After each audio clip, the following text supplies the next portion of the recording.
So the question on the guided practice slide says that a bag contains 7 green beads and 5 blue beads. A bead is taken from the bag at random and not replaced. A second bead is then taken from the bag. So I've written down the key information here. So we've got 7 green and 5 blue initially. And the key thing here is that they are not replaced. So you have looked at examples like this at GCSE, so this isn't anything new to you.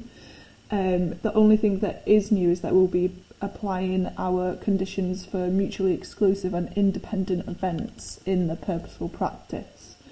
So for part A, we want to find the probability that both beads are green. So I'm going to draw a tree diagram for the event of picking out 2 beads.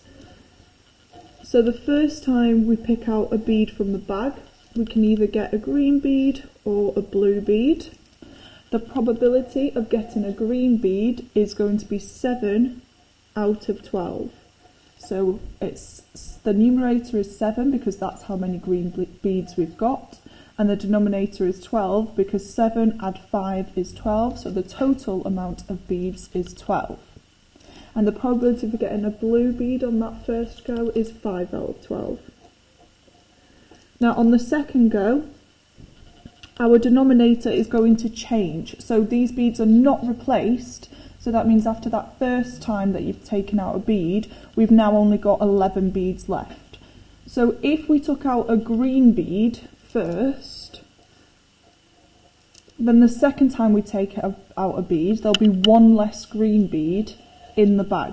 So our numerator is going to go down by 1, and our denominator is as well.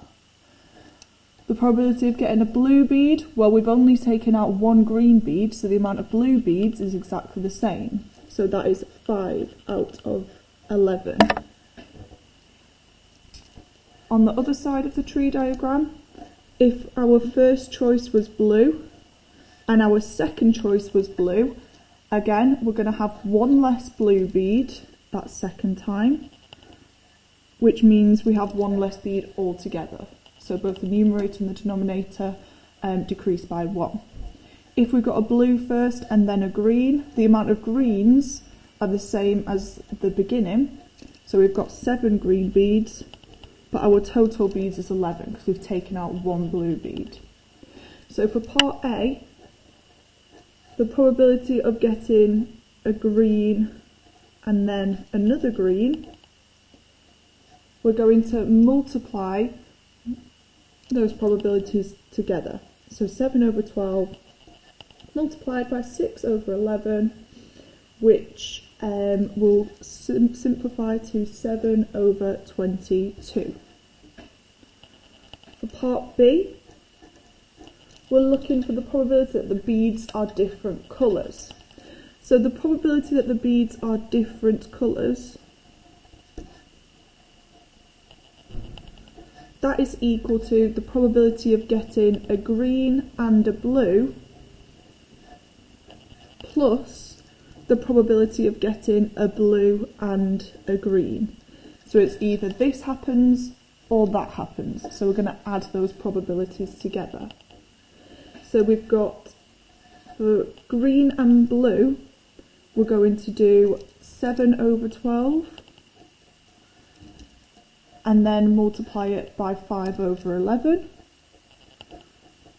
And then we're going to add, for blue and then green, we're doing 5 over 12 multiplied by 7 over 11.